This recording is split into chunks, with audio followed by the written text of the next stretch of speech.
Hello everyone, in today's video I am going to be going over the tutorial for the trick I did in my last deck review video plus another deck review. So if you didn't check out my last video, make sure you check that out because the performance is at the beginning of that video. So make sure you watch that there. But without further ado, let's go over how this trick is done, and then do the deck review. So, there's a few ways you can do this. So, the original way I learned this trick was like this. You take a bicycle deck, and you're going to have a setup. Now, you can play around with your other decks, too, and see how you can do this. Because you can really use any two cards you want. You just want to make sure you can do this right. So I'll show you what I mean here. So the original way I learned this was simple. You take the Queen of Spades here, and on the Queen she's holding this like card here, and there's like these 6 little Christmas tree spade-like things. So this is where the Queen of Spades and the 6 of Spades comes in. So your only setup would be the Queen on top of the deck, and then your 6 on top. So essentially, you force the 6, you do a double lift for your Queen, and then you're able to rip the 6 out. But, if you look at some of your other cards, you might be able to use other cards as a substitute. So if I look here, you can see the Queen of Diamonds doesn't really have anything you can use. The Jack of Spades has nothing either. Now, these sort of look like clubs to me in a way. So if you want, you could do the 2 of Clubs and the Jack of Spades. But then again, they don't look like clubs, so it's all up to you. You could use really any card you want. You could use the... Let's see, what card here? The Queen of Spades, obviously. Okay, the King of Clubs. Look, there's 2 clubs all around here. So you could do the 2 of Clubs and the King of Clubs. Or you could do the 1, 2, 3, 4, 5, 6, 7, 8. The 8 of Clubs and the King of Clubs. The 2 of Clubs and the King of Clubs. You have these 1, 2, 3, 4, 5 spade things. So you could do the 5 of Spades and the King of Clubs, or the 1, 2, 3, 4, 5, okay, 10 of Spades and the King of Clubs. So there's plenty of ways around this. These are diamonds, so you could do the 4 of Diamonds and the King of Hearts. You just want to play around and make sure you can do this right. Look here. Now the Queen of Clubs I wouldn't exactly do, because there's 2 clubs here and 3 clubs here. But you could do the 3 spades or the 6 of spades. So hopefully this is making sense. You just want a card with a good enough reveal. And then you want that matching card to go with it. So a face card and then a number card. Look, you could do the King of Diamonds and the 1, 2, 3, 4, 5, 6, 7, 8 of diamonds. Or looks like the 10 of Spades. 1, 2, 3, 4, 5, 6, 7, 8, 9, 10. And King of Spades. 1, 2, 3, 4. 4 of Clubs and Jack of Hearts. So you just want to play around and make sure that you can get this set up. Now, for my deck, what I had here was the 7 of Diamonds, okay? And then the Joker with the 7 of Diamonds, okay? Now, there's some other cards in here I could probably use if I wanted. So, going through, you could probably use the King of Clubs and the Ace of Clubs, because there's just 1 club here. You could do the 3 of Spades and the King of Hearts. You could do not the Jack of Hearts. You could do the 2 of Clubs and the Jack of Clubs. Not the Jack of Spades. Not the Queen of Diamonds. Not the Queen of Hearts. Not really the King of Spades, because there's Well, yeah, you could do the king of spades. So the three of spades and the king of spades. The two of diamonds and the king of diamonds. Okay, here's the queen of spades and the queen of clubs. So you just want to play around with that. So basically, long story short, you have your reveal card and then that card that's revealed. And how I set it up is like this. Your reveal card is always going to be on top, but this card that's going to be revealed, you want this in a position in the deck where you can force this card. But when you take the card back, you want to make sure it looks like it goes in the middle and gets lost. But in the end, both cards are back on top and they're in the same position they started at the beginning. So here's what I did. I'll show you a few forces you can do. But what I did was a call force. So I took the card and I placed it 5th. So I counted this joker as 1. So 1, 2, 3, 4, 5. Now you can have it 4th, which I used to do, by like 5th position.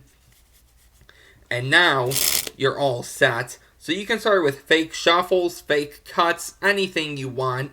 Just make sure you keep both cards on top. So I might make a full video on the call force, but for now, I'm not going to go that in depth in it, but I will show you essentially how you do it. So you know you have your card 5th position from the top, so 5th. You're going to start spreading, and you want to be able to spread all 5 cards, but have the 4th and the 5th card spread off too. Now you want the 5th card, which is going to be the card they touch, not off too far from the deck, okay, like this. You want it sort of on the deck, and you want this 4th card to be held with your middle and ring. So essentially, when you spread the cards back together to square them up, you're going to line these up. So it's almost like a double lift if you think about that. And you're going to be able, when you square these up, to clip them with your fingers, okay? So this is a double. All at once, when you square these up and you clip them, you're going to use your fingers that's clipping them to peel this card out to slide it. And you're going to be able to hear it pop off, okay? So we spread like that. Now, you don't want them to see that, but I'm going to show it to you. So you spread like that. And now it's off. So when they touch a card, now I do this in place of the classic force because I can't do the classic force. So I use this as a backup. Plus this is really good because you can place this card anywhere in the deck you want and you can be able to force it if you want. So we know this is 1, 2, 3, 4, 5. You start spreading. You spread. You square those up and you pop it off. Okay. Now, whatever card they touch, and you want to make sure this card is held underneath the spread. You don't want it out like this. You don't want it back. You don't want it to the side or this side. You don't want it hanging down. You want it all nice with the deck. Okay, so you start spreading. And, oh, wrong card. Try that again. So here's the 7. So 1, 2, 3, 4. And here's the 7. Once it pops off, what I do is I put it right back up, and that's because I'm able to keep on spreading. My other fingers hold just a little break, but these fingers also are able to push down, so it's not too far out. And whatever card they touch, and make sure these cards are a little messy too, to hide the fact that there's a card underneath the spread. So here's the 7. Whatever card they touch, let's say this one, you're going to push it right underneath that card, but not too much. And you say, are you sure you want this one? Now, if they say no, you can start spreading again and just very lightly pull down your hand so that card comes down, and they can choose a new one. But let's say they want this one. You're going to push it in, and you're going to grab everything at once, and you're going to turn your other hand down like this. You're going to go tap, tap. Okay, that's just to square it up, but that also hides the action too. So it actually swaps their original selection with the 7. Okay, so we come through and you spread. They touch one. Are you sure? And they get the 7. Now, if they want, they can sign it. It truly doesn't matter. While they're looking at the card and remembering it and signing it, all I do is I take the deck and I do a swing cut. So I hold the deck like this, middle and ring on top, thumb right here. Put my index on top, and I'm going to push down and lift my finger up. Now, if you swing to one side, you'll be able to do it really far. If you do it to the other way, it's going to run into your middle finger. So do it to the one side where you can do it as far as you can. And you're going to grab it right through here in your hand, okay? And when you put this half on top, you want your pinky in here so it catches a break. So you're going to take the card back and you're going to put it right into that break. You can let go of the break now. And all you're going to do is control this bottom half to the top. So you can push down and in. And at the same time, this catches a break. Now, you can do the double undercut, which I have a video of. You can do a few table cuts. You can do anything you want. But since we're here in this thumb break, and I have a video on the double undercut, what you're going to do is come over with your pinky, peel down about half, okay? And make sure you let go with your thumb a little, but not too much. You're going to move this to the top, grab the rest, and move that to the top. So now, like I said, you're in the same position as before, but it looks like you got the card lost. One more way would be this way. So you do the move, you put this in, but when you push down and in, you catch a break with your pinky. You can cut this as much as you want. But that bottom half you want to put on top, okay? So let's say we cut these down. You don't want to give these multiple cuts because you're going to lose your cards. So you want this half to just go on top. And one more way would be you have your break, and you're just going to come into this grip again and do a swing cut, and then with your thumb you can grab that half. Either way you want, now you have it on top. So now you say, okay, I think if I snap my fingers, your card will come to the top. All you do is a double lift, and make sure that you check out my video. I was drawing a blank there for the double lift. Now, I might remake the video because it's not the best quality. But essentially, you want a double lift, and it'll show their card, and you can say, okay, is this your card? Now, of course, I covered it up in my performance video, but you don't have to. So you ask, is that your card, the 7 of diamonds? They'll say yes, and you'll say okay. Now, you probably want your 7 back, so you're going to pick up both of these cards. Now, remember, this is a double, so you're going to come over and cover the front with your 3 fingers, and your index is right here, and your thumb is right here. Going to pick these up, and all you have to do is simple. You're going to move this into your hand, come over and grab it like this. Sort of at the bottom corner, but not right at the bottom corner.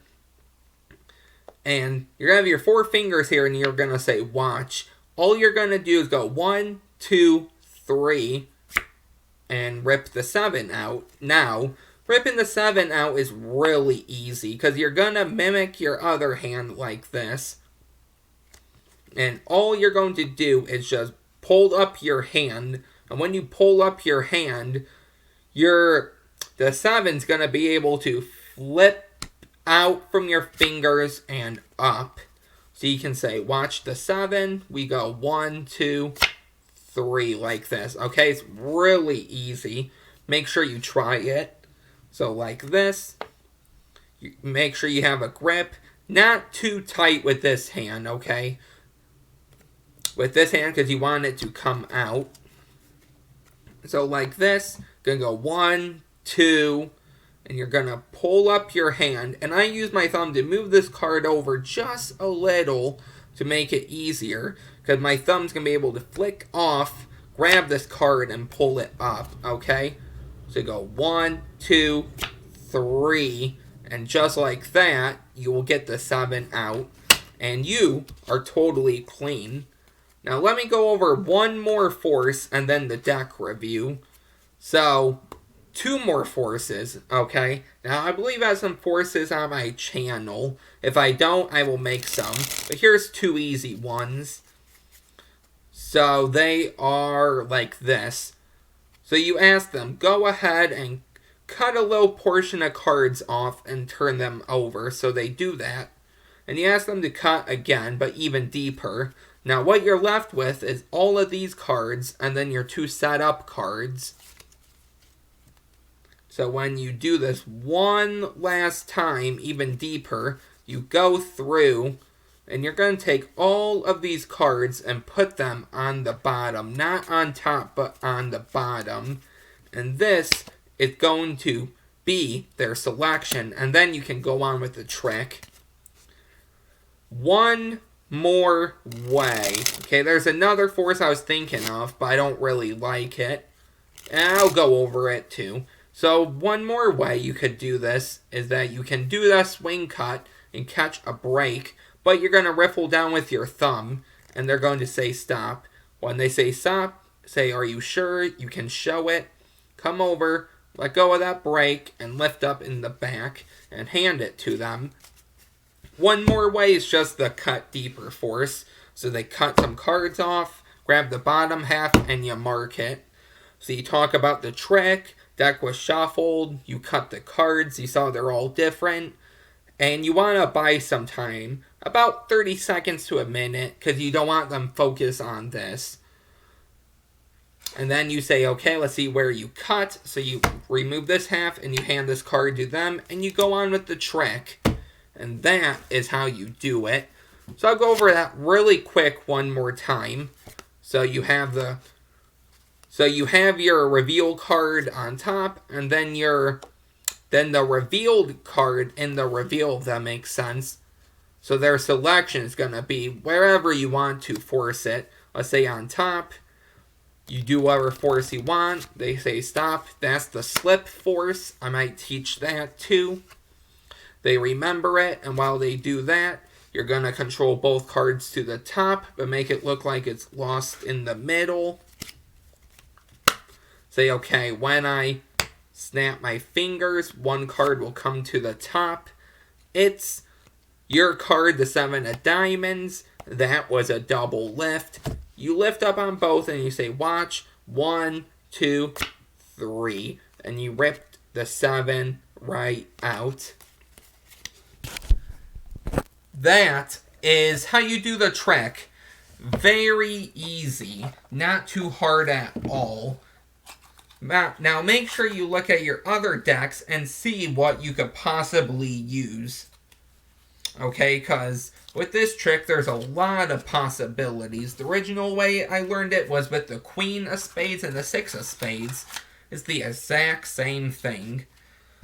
Okay, except that I saw a reveal on that card. I was like, what am I going to do with this? But then I remembered that trick. So, credit goes to Shawn McDowell for requesting that I do a deck review and a card trick performance. But I learned that trick from a million card tricks. So now let's get into the deck review. Almost 20 minutes into the video, but that's fine. The deck we're going to be going over is the Bicycle Dragon deck.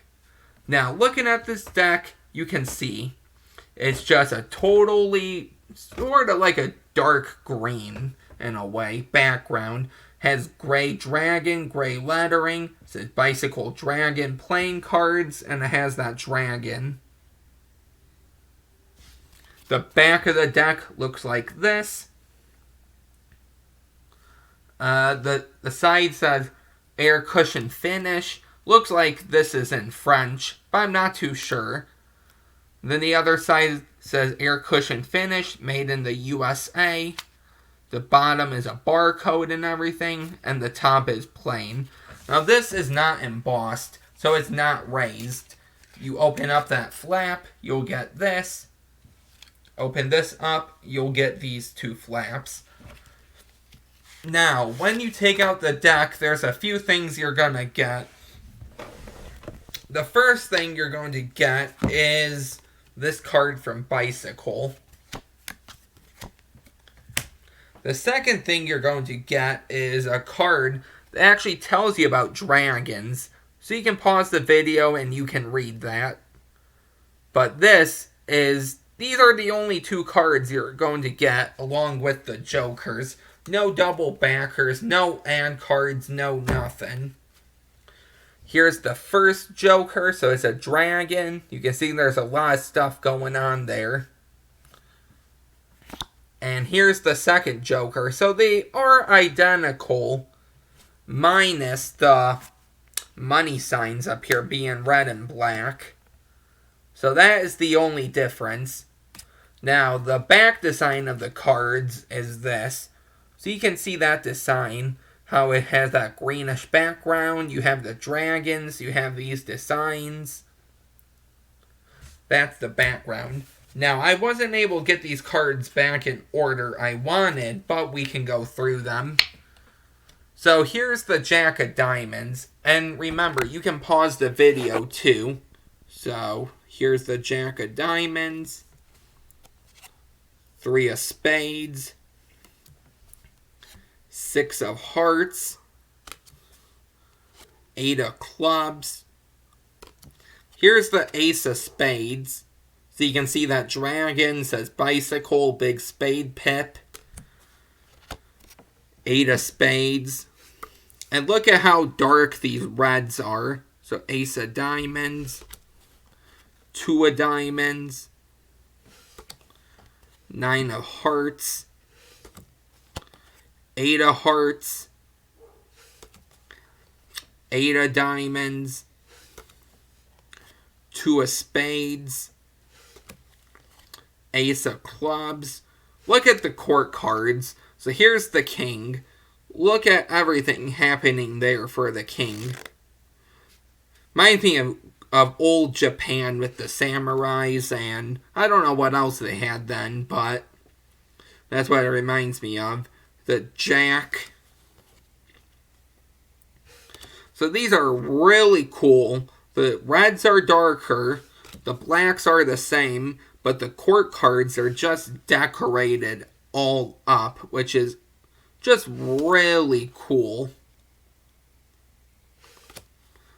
Here's the queens. So they're going to be like this. I can't think of the word for the queens of what they look like, but I think it starts with a G. So if any of you know, go and post in the comments.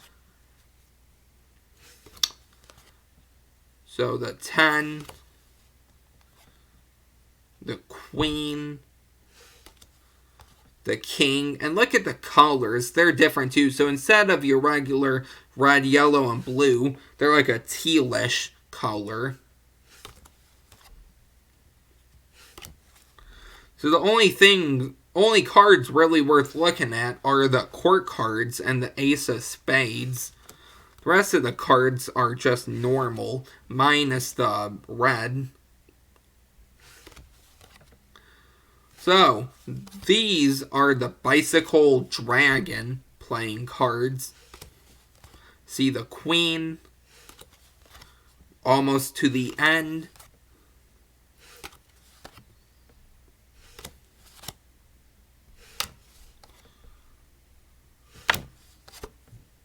Now, if you guys do like the thing of me uploading a card trick performance and a deck review, then in my next video doing a card trick tutorial and then the deck review too, let me know in the comments. I sort of like that, so I might do that tomorrow. Because there's a list I have started of tricks I want to teach. So if you like that, I might keep it. But we do have a few more decks to get through here, so I don't want to bore you with just 1 month of deck reviews. So, those are what the cards look like. Now, let's get through how they handle and everything. So we're slowly creeping up to 30 minutes here. So here's the back design. You can see how beautiful this greenish color is and how all of them are the same way. Now the shuffling, I'm surprised at all of these decks. The shuffling is amazing. They're not too slippery, and they shuffle really good out of the box. They dribble really good. Like nice cuts. Just a really nice deck. Will I use this for Magic? Yeah, I think I would. Just a really fun deck to have. And if you see online, you should definitely pick it up. Nothing for Magic you can use, but otherwise than that, it's a really good deck, which I have used. So, that is the deck review for today, and the tutorial. Hope you like that. Let me know what you think about the tutorial. Let me know what you think about the performance in one video, then the tutorial in the next video. That's it. This was the Bicycle Dragon deck review, and I will see you next time for a new video. Bye.